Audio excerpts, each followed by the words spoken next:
As I pass through my incarnations in every age and race, I make my proper prostrations to the gods of the marketplace.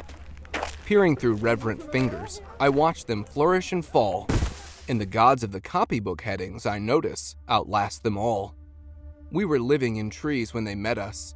They showed us each in turn that water would certainly wet us, as fire would certainly burn. But we found them lacking in uplift, vision, and breadth of mind. So we left them to teach the gorillas, while we followed the march of mankind. We moved as the spirit listed. They never altered their pace, being neither cloud nor wind-borne, like the gods of the marketplace. But they always caught up with our progress, and presently word would come that a tribe had been wiped off its icefield, or the lights had gone out in Rome. With the hopes that our world is built on, they were utterly out of touch. They denied that the moon was Stilton. They denied she was even Dutch. They denied that wishes were horses. They denied that a pig had wings. So we worship the gods of the market who promised these beautiful things. When the Cambrian measures were forming, they promised perpetual peace. They swore if we gave them our weapons, that the wars of the tribes would cease. But when we disarmed, they sold us and delivered us bound to our foe. And the gods of the copybook headings said, "Stick to the devil you know."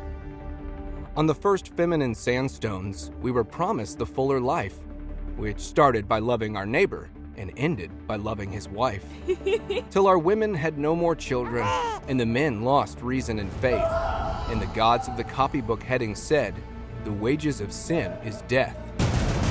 In the Carboniferous epoch, we were promised abundance for all, by robbing selected Peter to pay for collected Paul. But though we had plenty of money, there was nothing our money could buy. And the gods of the copybook headings said, "If you don't work, you die." Then the gods of the market tumbled, and their smooth-tongued wizards withdrew, and the hearts of the meanest were humbled, and began to believe it was true, that all is not gold that glitters, and two make four. And the gods of the copybook headings limped up to explain it once more. As it will be in the future, it was at the birth of man.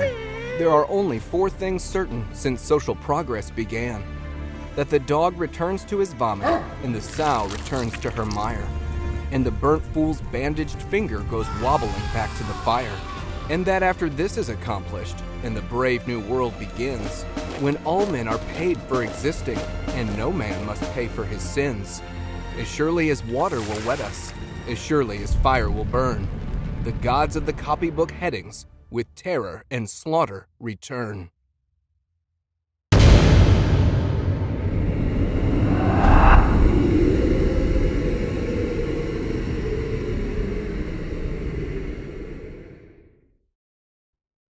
During the 19th century, students were required to learn and memorize important truths by writing them down as axioms in copybooks.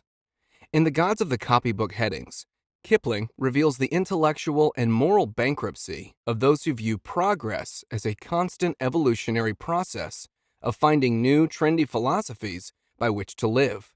In the final analysis, the historic truths of Christianity will vanquish the platitudes of modernity.